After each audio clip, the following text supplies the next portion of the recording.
I don't normally do this first thing in the morning, but thought I would get just a quick short video of what I do after the sunrise. Sit here in the garden for a few minutes while the waters are going because everything's got to be watered early in the morning.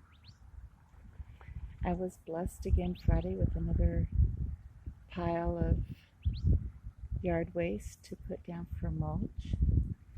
I've gotten started putting a little bit of that down. I've got to spread out more. The sprinklers going on the squash and the tomatoes.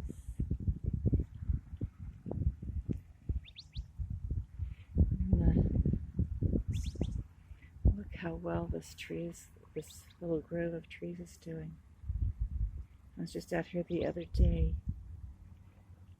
breaking off leaves on the shorter stalks to encourage it to grow taller.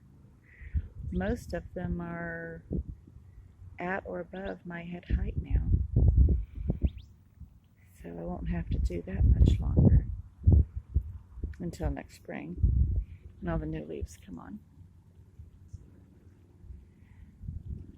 Micah's little red hibiscus is about to bloom. There's a little sandpiper coming up. See if I can focus in on where that sandpiper is. It's hiding behind that bush. But I figure that little sandpiper is the booger that's been pulling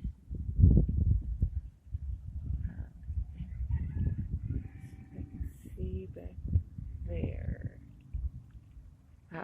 There he went. Sorry about that. If that jerked too much. I figure that's the one that's been pulling seedlings up and tossing them on the ground. Since he's so brave as to come into the garden while I'm sitting here.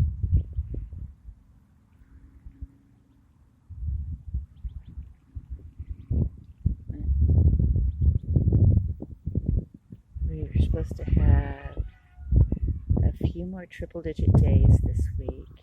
And then, according to the forecast, it's supposed to drop back down into the 90s. And I am just not sure how to react to that because I had been anticipating it getting even hotter because we're just in the first half of July.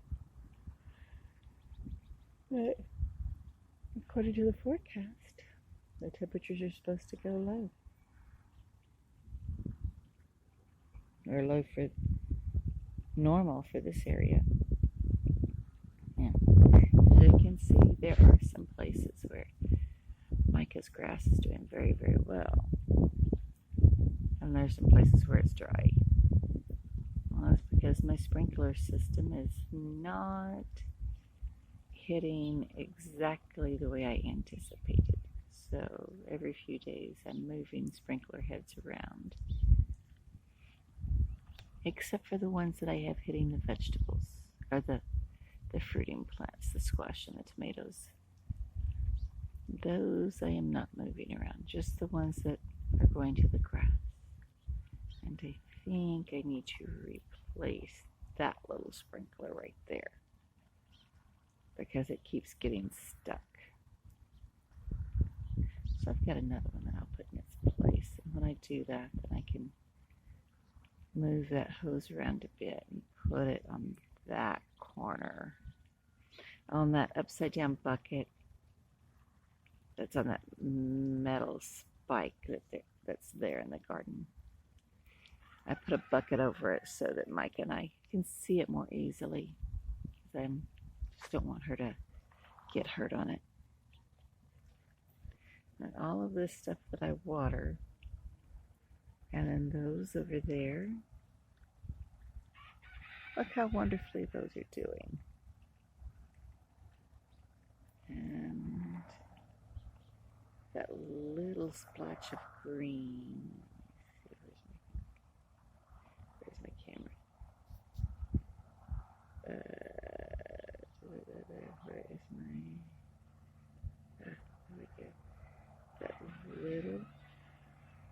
there the splotch of green.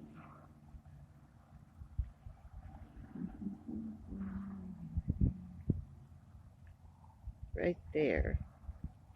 That's my Thai basil. In 2 weeks, I've put 1 bucket of water in there, soaked it in. But I've got lots of mulch on it. I don't have any mulch on these that are coming up. Those all came up volunteer. That's more of the wild amaranth. God blessed us with those. I'll take it.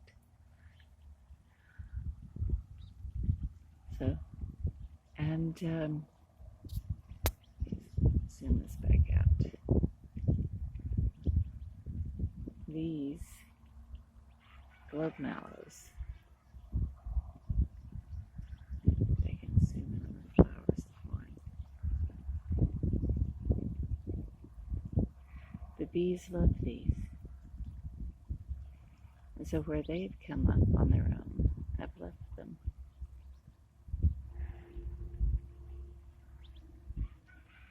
And so I have plenty of bees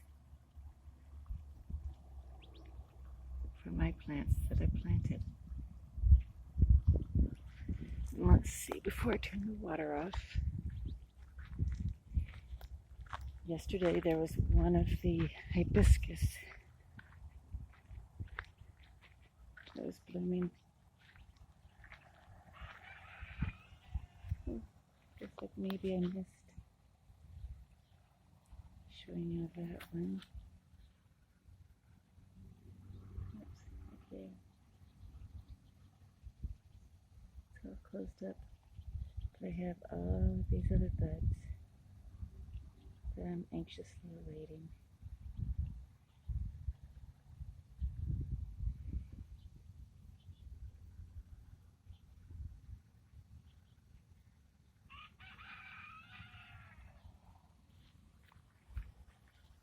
There's more of the desert flowers that got planted.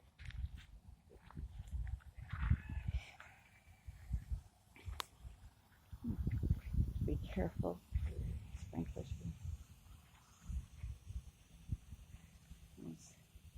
That was zoom in. It's not going to zoom in now. One of the sweet potatoes I got from just what sprouted on the bag of, or on the sweet potato my sister had put into a jar and then forgot about. Oops, there we go. It's amazing how that happens. The heat is getting to the herbs. But at least one of the mulleins is still looking good.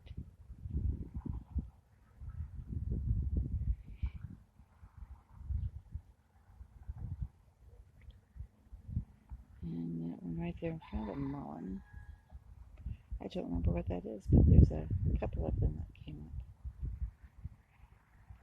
And the dill is doing well. And right there, there's 2 little plants on the outside edge of that bed. That's wild mustard. I let it go. There's another wild mustard going to seed right here in the cushaw squash.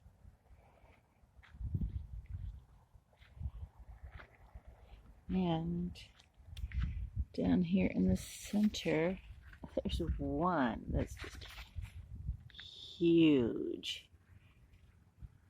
And another small one. It looks like a bird was pecking at.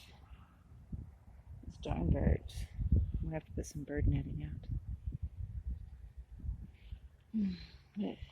So much work to do. And just on me.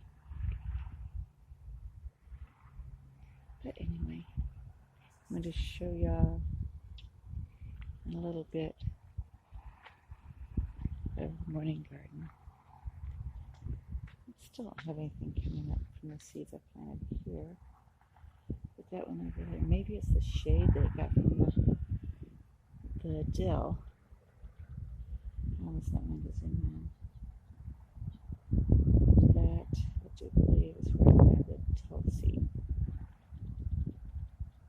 I'm going to take you around and show you the other little bed here. And I'm still trying to figure out exactly what this plant is. Little tiny petals and red stems. I could pull it and feed it to the goats, but I'm not going to. It's beautiful. And God put it there, so there's some of the glass that was given to me so I can work on a greenhouse when I have some muscle to help me out. And that fence is about 4 foot high in this spot. That amaranth is over the top of it, so it's about 5 foot.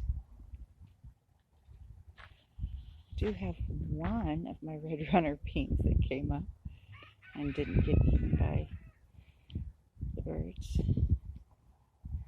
And more of the amaranth that God planted. The tumbleweed. Goat candy.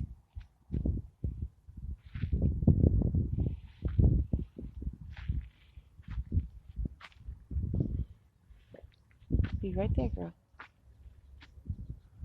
More amaranth coming up. Hang on. So it's in all different stages. But this right here, I do believe is flax.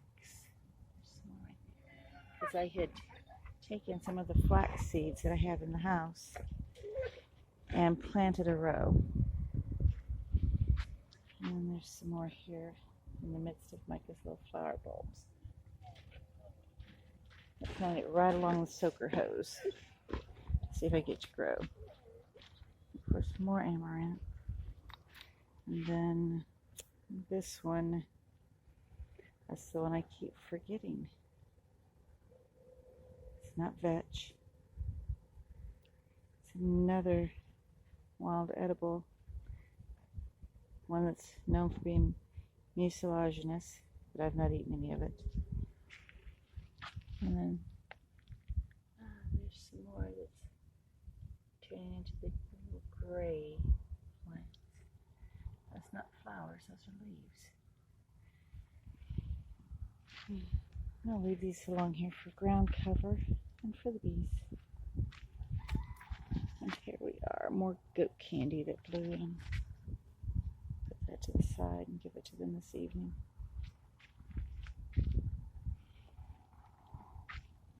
And I've been trimming up these boogers. You have to be super careful. And me, I keep forgetting to wear my gloves out here. And they are covered in stickers. But I have these little limbs. I'll go ahead and let it grow out a little bit, and then I can trim it off and feed it to the goats. But I need to start remembering to wear my gloves when I come out here, because the whole stem on these are covered with little thorns. And it hurts. But the goats don't care. They eat them. They enjoy them. And I'll just keep trimming it up until all of the branches, the side shoots on it, are above my head. And then we'll have some desert shade. I just thought I'd give y'all a little bit of the morning garden. Be blessed.